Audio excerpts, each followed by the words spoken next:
peuvent bloquer ton argent et tu ne peux rien faire. Demain, ton argent peut être bloqué. Pas piraté, pas volé. Bloqué. Et le pire, tu ne peux rien faire. Pas parce que c'est quelque chose d'illégal, pas parce que tu es une cible, mais simplement parce que tu n'es pas dans le système.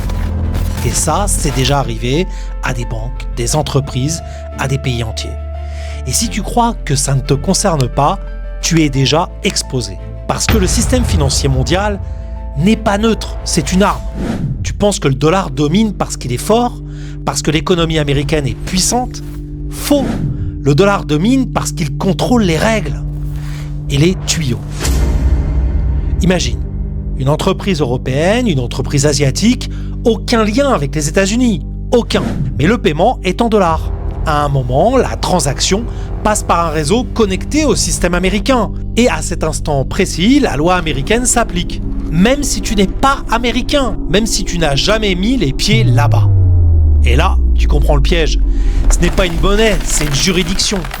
Je te donne un exemple réel. BNP Paribas en 2014. 9 milliards de dollars d'amende. Pas parce que c'était illégal en France, mais parce que c'était en dollars. Voilà le vrai pouvoir. Et ce pouvoir passe par un système que presque personne ne comprend. SWIFT. SWIFT, ce n'est pas de l'argent. C'est un peu comme le système nerveux du monde financier. C'est lui qui transporte les instructions, les messages, les ordres. Et si tu contrôles les messages, tu contrôles l'argent. Et si tu coupes les messages, tu coupes un pays. Je te donne un autre exemple, la Russie en 2022. A special military operation in eastern Ukraine. He claims the move is a peacekeeping mission. By land, sea and air, the invasion begins. Exclusion partielle de SWIFT, résultat, flux ralenti, entreprise bloquée, commerce perturbé. En quelques jours, une économie entière peut être paralysée, sans tirer une seule balle. C'est une arme, invisible, mais redoutable.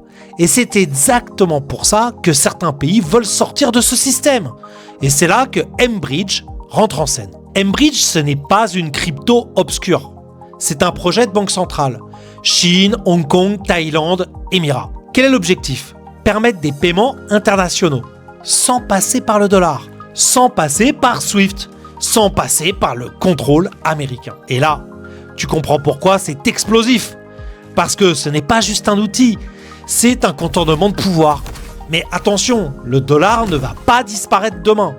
Il reste dominant, il reste utilisé partout, il reste une réserve mondiale. Mais il n'a pas besoin de disparaître. Pour que tout change, il suffit qu'une partie des flux s'en détourne. Parce que le vrai pouvoir, ce ne sont pas les monnaies, ce sont les flux. Et quand les flux changent, l'argent se déplace. Et c'est là que ça devient intéressant pour toi. Parce que pendant que tout le monde regarde la guerre, les marchés, eux, redistribuent des milliards. Regarde ce qui se passe en ce moment. Tension en Iran, risque sur le détroit d'Ormuz, le pétrole explose. Et quand le pétrole monte, tout le monde tremble. Inflation, pression sur les marchés, volatilité extrême. Et dans ce chaos, certains gagnent énormément d'argent. Première opportunité, le pétrole. Si les tensions continuent, les prix peuvent encore monter. Deuxième opportunité, les entreprises liées à l'énergie. Ceux qui produisent, ceux qui transportent et ceux qui contrôlent les flux physiques. La troisième opportunité, Bitcoin, parce que pendant que les marchés sont fermés, lui continue de tourner 24 heures sur 24. Et lors des premières tensions, c'est lui qui absorbe les flux. Quatrième opportunité, la volatilité. Parce que ce n'est pas le marché qui fait gagner l'argent, c'est le mouvement. Et en ce moment, il y a du mouvement partout. Mais il y a un autre détail que peu de gens voient. Les marchés ne bougent pas seulement à cause des événements. Ils bougent à cause du timing des événements.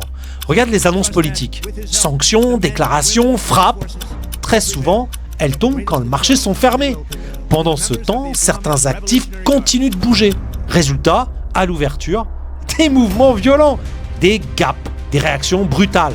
Et à ce moment-là, ça crée des opportunités énormes pour ceux qui sont déjà positionnés. Et là, tu te poses la question. Pourquoi certains sont toujours du bon côté du mouvement? Coïncidence? Peut-être. Mais une chose est sûre, certains portefeuilles sont publics. Et quand tu les regardes, tu vois des timings intéressants. Ce n'est pas une théorie, c'est observable.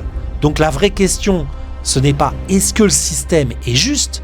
La vraie question c'est est-ce que tu sais le lire? Parce que dans un monde où l'information est une arme, ceux qui la comprennent vite prennent l'avantage. Mais pour ça, il faut être rapide. Parce que c'est des fenêtres d'opportunité. N'aurais jamais ouvert longtemps. Personnellement, j'utilise eToro. Pour ça, pétrole, actions, énergie, bitcoin. Tout est accessible rapidement. Si tu veux savoir comment je me positionne dans ce genre de situation, je te mets mon lien en description. Mais retiens une chose, les crises détruisent ceux qui subissent et enrichissent ceux qui anticipent. Et en ce moment, le monde est en train de basculer.